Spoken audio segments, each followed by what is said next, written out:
नमस्कार दोस्तों, स्वागत है आप सभी का कर्मवीर आईसीएस में, जहां पर मैं मधु पूरी इंडियन पॉलिटी को एमसीक्यू वाइज कवर करा रही हूं।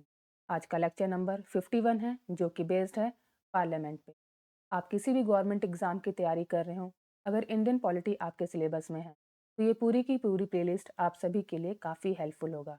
मेरी आप सभी से रिक्वेस्ट है कि इस पूरी की पूरी प्लेलिस्ट को आप कम से कम 3 से 4 बार जरूर देखें, जिससे कि जब आप एग्जामिनेशन हॉल में बैठें और पॉलिटी के क्वेश्चंस को सॉल्व करें तो आपके लिए काफ़ी ईजी हो और आप काफ़ी अच्छे से वहाँ पे उसको अटेम्प्ट कर पाएँ।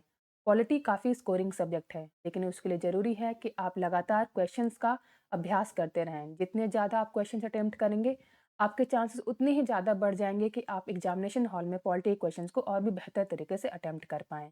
तो इसी उम्मीद के साथ चलते हैं अपने पहले क्वेश्चन की तरफ। Question number 1, the joint parliamentary committee examining the 2G scam is headed by. 2G घोटाले की जांच करने वाली संयुक्त संसदीय समिति का नेतृत्व किसके द्वारा किया गया था? आपके ऑप्शंस हैं: A Murli Manohar Joshi, B PC Chacko, C A B Vardhan, D Sitaram Yechury. तो पहले क्वेश्चन का आंसर क्या हो जाएगा? Option B PC Chacko. ठीक है, पीसी चाको जो थे वो चेयरमैन बने थे जॉइंट पार्लियामेंट्री कमेटी के, जिन्होंने एग्जामाइन किया था 2G स्कैम को। तो फर्स्ट का आंसर क्या हो जाएगा? Option B. चलते हैं नेक्स्ट क्वेश्चन की तरफ। Question number 2, in what way does the Indian parliament exercise control over the administration? भारतीय संसद किस प्रकार प्रशासन पर नियंत्रण रखती है? आपके ऑप्शंस हैं: ए थ्रू पार्लियामेंट्री कमेटी, संसदीय समितियों के माध्यम से, B through advisory committee of various ministries, विभिन्न मंत्रालयों की सलाहकार समितियों के माध्यम से, C by making the administrator send periodic report, प्रशासकों को समय समय पर रिपोर्ट भेजने के द्वारा, D by compelling the executive to issue writ, कार्यपालिका को रिट जारी करने के लिए बाध्य करती है। तो आपको बताना है कि जो पार्लियामेंट होता है वो कैसे कंट्रोल करती है एडमिनिस्ट्रेशन पर, या कैसे प्रशासन पर नियंत्रण रखती है। तो दूसरे क्वेश्चन का आंसर क्या हो जाएगा? Option A to parliamentary committee. जो पार्लियामेंट होता है वो कई प्रकार की अलग अलग कमेटियां बनाती हैं और इस प्रकार से वो प्रशासन पर नियंत्रण या कंट्रोल करती है। जैसे कि हम लोग के पब्लिक अकाउंट कमेटी होती है, एस्टिमेट कमेटी है, स्टैंडिंग कमेटी होती है। इन कमेटियों का अलग अलग काम होता है to examine the execution of the administration. इस प्रकार से क्या होगा? दूसरे क्वेश्चन का आंसर क्या हो जाएगा? ऑप्शन ए संसदीय समितियों के माध्यम से। चलते हैं नेक्स्ट क्वेश्चन की तरफ। Question number 3, the officers of the parliament include: first speaker Lok Sabha, second deputy speaker Lok Sabha, third secretary general of Lok Sabha, fourth chairman of Rajya Sabha. Select the correct answer from the code given below. संसद के अधिकारियों में कौन शामिल है, ये आपको बताना है। पहला अध्यक्ष लोकसभा के, दूसरे उपाध्यक्ष लोकसभा के महासचिव, चौथा राज्यसभा के सभापति। तो आपको बताना है इन चारों में से कौन से ऑफिसर होते हैं जो पार्लियामेंट में इंक्लूड किए जाते हैं। तो तीसरे क्वेश्चन का आंसर क्या हो जाएगा? ये जो चारों के चारों हैं, speaker of the Lok Sabha, deputy speaker of Lok Sabha, secretary general of Lok Sabha और चेयरमैन ऑफ राज्यसभा, ये सारों के सारे जो ऑफिसर्स होते हैं वो पार्लियामेंट में इंक्लूड किए जाते हैं। तो 1, 2, 3 एंड 4, 1, 2, 3 एंड 4 किस में है? ऑप्शन डी में है। तो ऑल द 4। थर्ड का आंसर क्या हो जाएगा? Option D. चलते हैं नेक्स्ट क्वेश्चन की तरफ। Question number 4, in which year was prevention of food adulteration act first enacted? खाद्य अपमिश्रण निवारण अधिनियम पहली बार किस वर्ष लागू किया गया था? आपके ऑप्शन हैं: ए 1951, बी 1954, सी 1964, डी 1956। तो चौथे क्वेश्चन का आंसर क्या हो जाएगा? जो prevention of food alteration act वो कब हुआ था? 1954 में हमारे यहाँ इनेक्ट किया गया था। ठीक है, उसको इफेक्ट में लाया गया था 1954 में। और कब से इसको लागू किया गया? 1 जून 1955 में। ये एक्ट 1954 में बन गया था और इसको लागू किया गया था 1 जून 1955 में। तो चौथे क्वेश्चन का आंसर क्या हो जाएगा? Option B. चलते हैं नेक्स्ट क्वेश्चन की तरफ। Question number 5, all offences punishable under the protection of civil right act 1955 are. नागरिक अधिकार संरक्षण अधिनियम 1955 के तहत सभी अपराध दंडनीय हैं। आपके ऑप्शन हैं A cognizable and non bailable, संज्ञेय और गैर जमानती, बी कॉग्निजेबल एंड सिमिलरली टेरिएबल, संज्ञेय और संक्षेप में विचारणीय, सी नॉन कॉग्निजेबल एंड बेलिएबल, गैर संज्ञेय और जमानती, D non cognizable and compoundable, गैर संज्ञेय और समझौता योग्य। तो आपको बताना है कि कौन से जो ऑफेंसेस हैं वो पनिशेबल हैं under the protection of civil right act 1955। पांचवें क्वेश्चन का आंसर क्या हो जाएगा? इसका आंसर होगा option B. According to the section of 15 of protection of civil right act 1955, all the offences punishable under the act are cognizable and similarly triable. ठीक है, इसका मतलब संज्ञेय और संक्षेप में विचारणीय होते हैं जो भी offences 1955 protection of civil right के एक्ट अंतर्गत दिए जाते हैं। तो क्वेश्चन नंबर 5 का आंसर होगा ऑप्शन बी। चलते हैं नेक्स्ट क्वेश्चन की तरफ। Question number 6, offences are tried under the protection of civil right act 1955 by the court of. नागरिक अधिकार संरक्षण अधिनियम 1955 के तहत अपराधों की सुनवाई किसके न्यायालय द्वारा की जाती है? आपके ऑप्शन हैं ए सेशन कोर्ट, सत्र न्यायालय, B judicial magistrate first class, न्यायिक मजिस्ट्रेट प्रथम श्रेणी, C judicial magistrate second class, न्यायिक मजिस्ट्रेट द्वितीय श्रेणी, डी चीफ जुडिशियल मजिस्ट्रेट मुख्य न्यायिक मजिस्ट्रेट। छठे क्वेश्चन का आंसर क्या हो जाएगा? Option B judicial magistrate first class, न्यायिक मजिस्ट्रेट प्रथम श्रेणी की सुनवाई जो 1955 का एक्ट है वो लोग करते हैं। तो छठे क्वेश्चन का आंसर होगा ऑप्शन बी। चलते हैं नेक्स्ट क्वेश्चन की तरफ। Question number 7, under the protection of civil right act 1955 all offences are. नागरिक अधिकार संरक्षण अधिनियम 1955 के अंतर्गत सभी अपराध हैं। ए कॉग्निजेबल, संज्ञेय, बी बेलेबल जमानती, सी कंपाउंडेबल समझौता योग्य, D punishment with imprisonment and fine both कारावास और जुर्माना दोनों से दंड। तो आपको बताना है कि under the protection of civil right में ऑफेंसेस किस टाइप के होते हैं। सातवें क्वेश्चन का आंसर क्या हो जाएगा? ऑप्शन ए कॉग्निजेबल, ये अपराध इसके अंतर्गत कवर किए जाते हैं। चलते हैं नेक्स्ट क्वेश्चन की तरफ। Question number 8, when the court under section 12 of the Protection of Civil Rights Act 1955 shall presume that the offences is committed on the ground of untouchability। नागरिक अधिकार संरक्षण अधिनियम 1955 की धारा 12 के तहत अदालत कब यह मानेगी कि अधिकार अस्पृश्यता के आधार पर किया गया है? आपके ऑप्शंस हैं A when it relate to member of schedule caste only, जब यह केवल अनुसूचित जाति के सदस्य से संबंधित है, B when it relates to member of schedule tribes only, जब यह केवल अनुसूचित जनजाति के सदस्य से संबंधित है, C when it relates to member of schedule caste and schedule tribe both, जब यह अनुसूचित जाति और अनुसूचित जनजाति दोनों के सदस्यों से संबंधित है, D none of the above उपयुक्त में से कोई नहीं। तो आठवें क्वेश्चन का आंसर क्या हो जाएगा? Option A when it relates to member of schedule caste only, जब यह केवल अनुसूचित जाति के सदस्य से संबंधित होता है तभी यह अपराध कहा जाता है कि अनटचेबिलिटी या ग्राउंड ऑफ अस्पृश्यता अनटचेबिलिटी पे आधारित है ये अपराध। क्वेश्चन नंबर 8 का आंसर क्या हो जाएगा? Option A. चलते हैं नेक्स्ट क्वेश्चन की तरफ। Question number 9, the protection of civil right act 1955 एक्सटेंड टू। नागरिक अधिकार संरक्षण अधिनियम 1955 का विस्तार कहाँ तक है? आपके ऑप्शंस हैं ए होल ऑफ इंडिया संपूर्ण भारत, B whole of India except the state of Jammu and Kashmir, Jammu और कश्मीर राज्य को छोड़कर संपूर्ण भारत, सी यूनियन टेरिटरीज केंद्र शासित प्रदेश, D only the state of Jammu and Kashmir केवल जम्मू और कश्मीर राज्य। तो protection of civil right act कहाँ तक एक्सटेंड है ये आपको बताना है। इसका आंसर क्या हो जाएगा? Option A whole of India संपूर्ण भारत में protection of civil right act 1955 लागू होता है। तो 90 क्वेश्चन का आंसर क्या हो जाएगा? Option A. चलते हैं नेक्स्ट क्वेश्चन की तरफ। Question number 10, if any person refuses admission to any person to any hospital, dispensary or educational institute on the ground of untouchability, then under the which section of the Protection of Civil Rights Act 1955 he shall be punishable?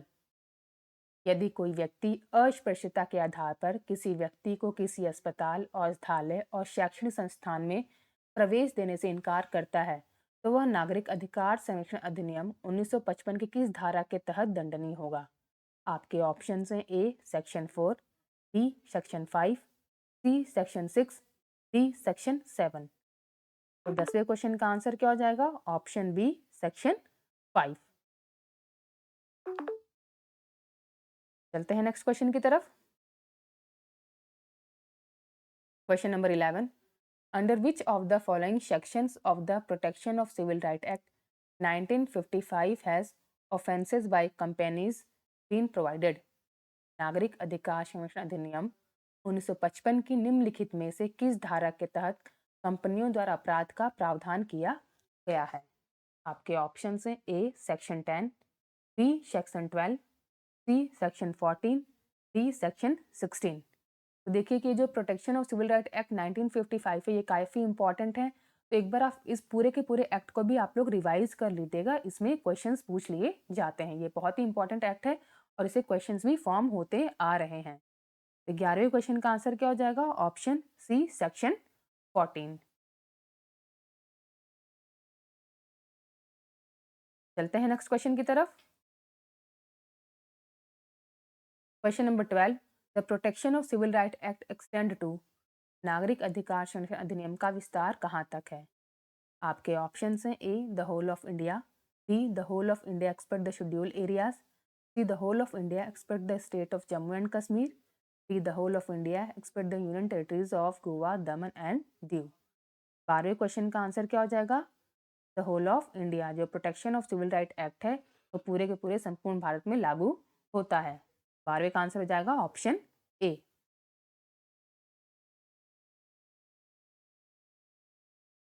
चलते हैं next question की तरफ। Question number 13, who is held responsible for the offences committed by companies under the protection of civil right act 1955? नागरिक अधिकार संरक्षण अधिनियम 1955 के तहत कंपनियों द्वारा किए गए अपराधों के लिए किसे जिम्मेदार ठहराया जाता है? आपके ऑप्शन हैं A director, B manager, C secretary, D all of the above.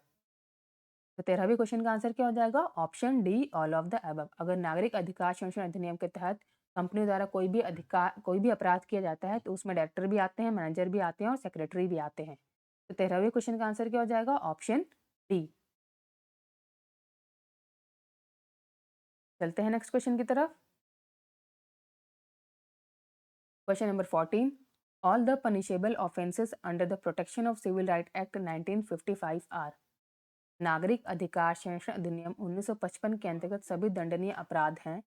आपके ऑप्शन हैं A cognizable and triable similarly, B cognizable and non compoundable, C non cognizable and bailable, D non cognizable and compoundable. तो जो भी अगर अपराध होता है वो नागरिक अधिकार संरक्षण अधिनियम 1955 के अंतर्गत कवर किया जाता है, तो वो किस टाइप का पनिशेबल ऑफेंस कहलाता है, ये आपको बताना है। 14th क्वेश्चन का आंसर क्या हो जाएगा? तो इसके अंतर्गत जो भी अपराध होते हैं वो कॉग्निजेबल भी होते हैं, नॉन कंपाउंडेबल होते हैं और ट्राइबल सिमिलरली भी होते हैं। इसका मतलब क्या हुआ कि वो परीक्षण योग्य भी हैं, संज्ञेय भी हैं और गैर समन योग्य भी हैं। तो इसमें इसका आंसर हो जाएगा ऑप्शन ए एंड बी, दोनों के दोनों ही सही आंसर हैं।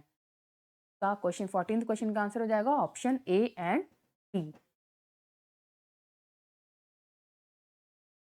चलते हैं नेक्स्ट क्वेश्चन की तरफ। Question number 15, which one of the following pair is not correctly match? निम्नलिखित में से कौन सा जोड़ा सही सुमेलित नहीं है? Hindu marriage act 1955, B Hindu succession act 1956, C 73rd constitutional amendment reservation of seats for women in the election of local bodies in urban areas, D sati prevention act 1987। तो आपको बताना है कि इसमें से कौन सा जोड़ा सम्मिलित नहीं है। बताइए इसमें से कौन सा जोड़ा सम्मिलित नहीं है। बताइए। तो देखिए जो हिंदू मैरिज एक्ट था वो 1955 में आया था, हिंदू सक्सेशन एक्ट 1956 में आया था और सती प्रिवेंशन एक्ट जो था 1987 में आया था। लेकिन जो ये बता रहा है कि 73rd कॉन्स्टिट्यूशन अमेंडमेंट में क्या बता रहा है कि reservation of seat for women in the election of local bodies in urban areas, तो ये 73rd कॉन्स्टिट्यूशन अमेंडमेंट ना होकर के ये 74th कॉन्स्टिट्यूशनल अमेंडमेंट एक्ट था। ठीक है, तो ये आप लोग याद रखिएगा 74 जो कॉन्स्टिट्यूशनल अमेंडमेंट एक्ट था उसमें क्या हुआ था कि जो रिजर्वेशन ऑफ सीट था वो वुमेन के लिए की गई थी लोकल बॉडीज में। ठीक है, तो सी इज इनकरेक्ट। तो यहाँ पे आपको बताना था कि कौन सा जोड़ा सम्मिलित नहीं है, तो 15th का आंसर हो जाएगा ऑप्शन सी। चलते हैं नेक्स्ट क्वेश्चन की तरफ। Question number 16, match list one with list second and select the answer from the code given below. अब यहाँ पे आपको कुछ एक्ट दिए गए हैं और वो कब कब हुए हैं ये आपको बताना है। Indian arms act, royal title act, Indian high court act और इंडियन डाइवोर्स एक्ट। आपको इनको मिलान करना है। ठीक है, देखिए जो इंडियन आर्म एक्ट आया था वो कब आया था 1878 में। जो रॉयल टाइटल एक्ट आया था वो 1876 में आया था।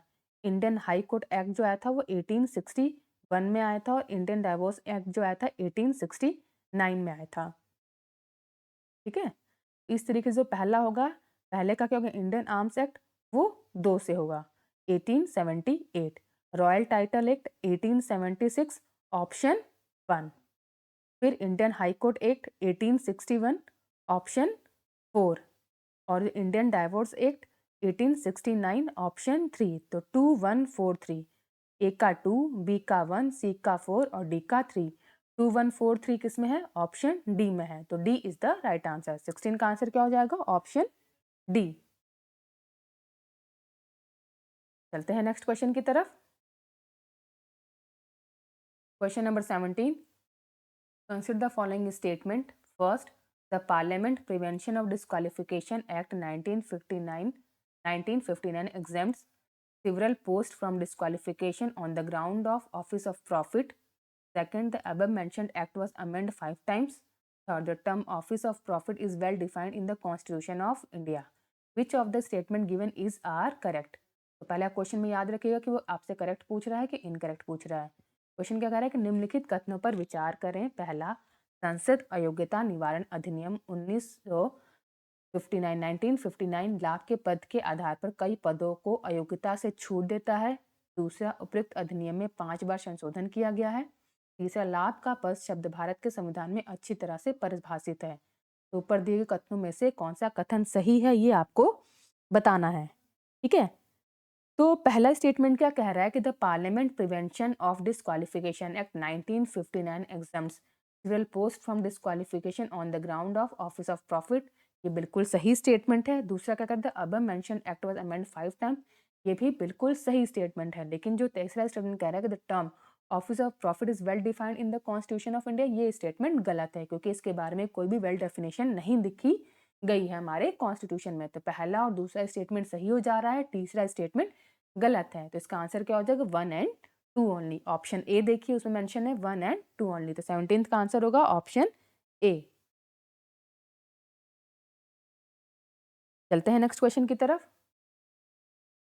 Question number 18, the protection of women from domestic violence act came into force on. घरेलू हिंसा से महिलाओं का संरक्षण अधिनियम कब लागू हुआ? आपके ऑप्शन हैं 20 सितंबर 2005, बी 30 सितंबर 2006, सी 10 अक्टूबर 2006 या डी 26 अक्टूबर 2006। तो 18वें क्वेश्चन का आंसर क्या हो जाएगा, ऑप्शन डी 26 अक्टूबर 2006। 18th का आंसर क्या हो जाएगा, ऑप्शन डी। चलते हैं नेक्स्ट क्वेश्चन की तरफ। Question number 19, which of the following is not a social act. निम्नलिखित में से कौन सा एक सामाजिक अधिनियम नहीं है? आपके ऑप्शन हैं A MISA act, B anti dowry act, C protection of civil right act, D prevention of immoral traffic act. तो 19वें क्वेश्चन का आंसर क्या हो जाएगा, option A MISA act. MISA act का फुल फॉर्म क्या है, maintenance of internal security act, जो कि इनेक्ट हुआ था 1970 वॉज एंड इसको रिपील्ड कब किया गया था, 1977 में। ठीक है, और ये क्यों बनाया गया था? ये इसलिए इनेक्ट किया गया था क्योंकि मेंटेनेंस ऑफ इंटरनल सिक्योरिटी, तो ये कोई सोशल एक्ट नहीं है। तो 19th क्वेश्चन का आंसर क्या हो जाएगा? Option A, MISA act. चलते हैं नेक्स्ट क्वेश्चन की तरफ। Question number 20, with reference to consumers' right privileges under the provision of law in India, which of the following statement is are correct? First, consumers are empowered to take sample for food testing. Second, when a consumer files a complaint in any consumer forum, no fees is required to be paid. Third, in the case of death of a consumer, his/her legal heir can file a complaint in the consumer forum on his/her behalf. Select the correct answer using the code given below. 20वां question क्या कह रहा है कि भारत में कानून के प्रावधानों के तहत उपभोक्ताओं के अधिकारों विशेषाधिकारों के संदर्भ में निम्नलिखित में से कौन सा कथन सही है?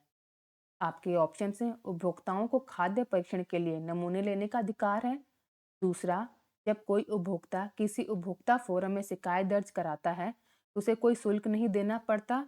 तीसरा, किसी उपभोक्ता की मृत्यु की स्थिति में उसका कानूनी उत्तराधिकारी उसकी ओर से उपभोक्ता फोरम में शिकायत दर्ज कर सकता है।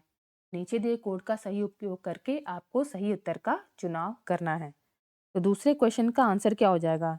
देखिए, जो पहला स्टेटमेंट क्या कह रहा है कि consumers are empowered to take sample for food testing, ये स्टेटमेंट बिल्कुल सही है। और तीसरा स्टेटमेंट क्या कह रहा है कि in the case of death of a consumer his her legal heir can file a complaint in the consumer forum on his her or his behalf, ये भी स्टेटमेंट बिल्कुल सही है। लेकिन जो दूसरा स्टेटमेंट क्या कह रहा है कि when a consumer files a complaint in any consumer forum no fee is required to be paid, ये स्टेटमेंट सही है, तो ये स्टेटमेंट गलत है। ठीक है, तो पहला और तीसरा स्टेटमेंट सही है, दूसरा गलत है और आपको सही स्टेटमेंट ही बताना था। तो सी ऑप्शन देखिए 1 एंड 3, ओनली 1 एंड 3। तो 20वें क्वेश्चन का आंसर क्या हो जाएगा? Option C. चलते हैं नेक्स्ट क्वेश्चन की तरफ।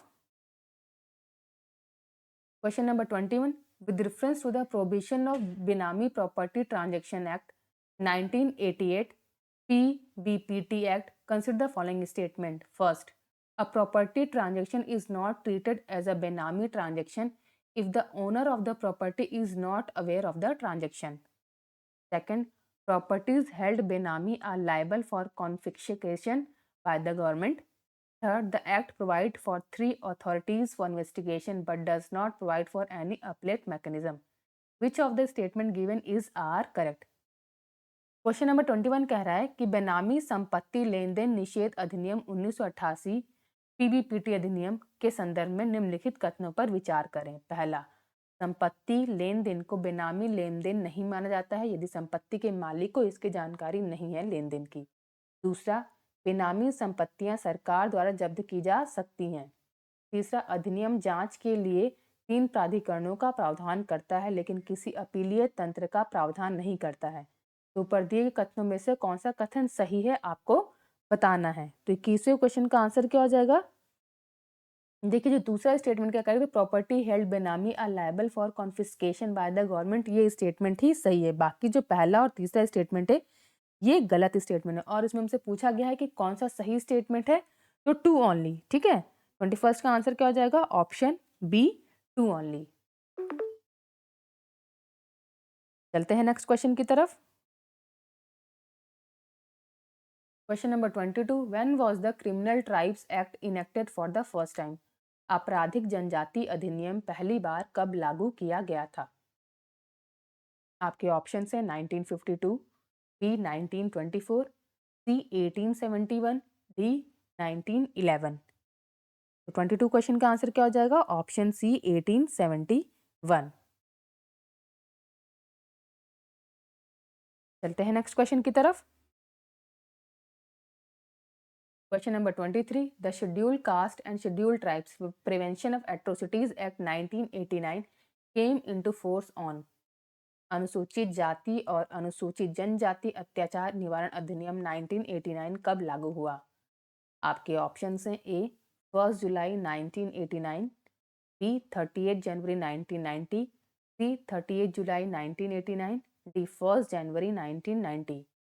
तो 23वें क्वेश्चन का आंसर क्या हो जाएगा? ऑप्शन बी 38 जनवरी 1990 या 30 जनवरी 1990। ठीक है, ये बहुत ही इंपॉर्टेंट एक्ट है, प्रिवेंशन ऑफ एट्रोसिटीज एक्ट। तो ये आप लोग इसकी डेट याद रखिएगा कि ये 30 जनवरी 1990 में इसको लागू कर दिया गया था। 23rd का आंसर क्या हो जाएगा? Option B. चलते हैं नेक्स्ट क्वेश्चन की तरफ। Question number 24. Under which one of the following sanction of the Scheduled Caste and Scheduled Tribes Prevention of Atrocities Act 1989 is anticipatory bail prohibited?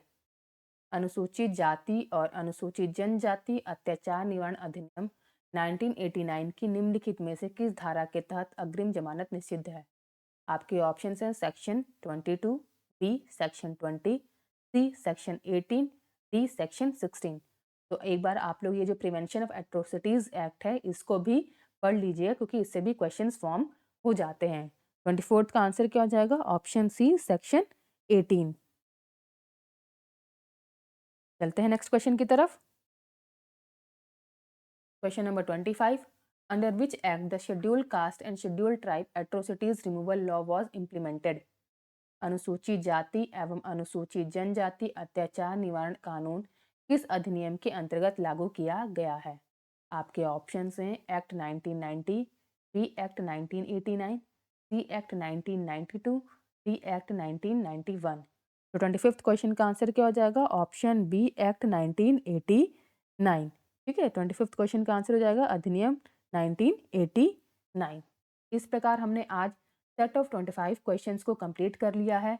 अगर आप सभी को ये सीरीज अच्छी लग रही है तो प्लीज़ लाइक कीजिए, कमेंट कीजिए और सब्सक्राइब कीजिए कर्मवीर आईसीएस को, और अपने फीडबैक भी ज़रूर शेयर कीजिए, जिससे कि हम आपके सामने और भी बेहतर और क्वालिटी लेक्चर्स को ला सकें। Thank you for watching.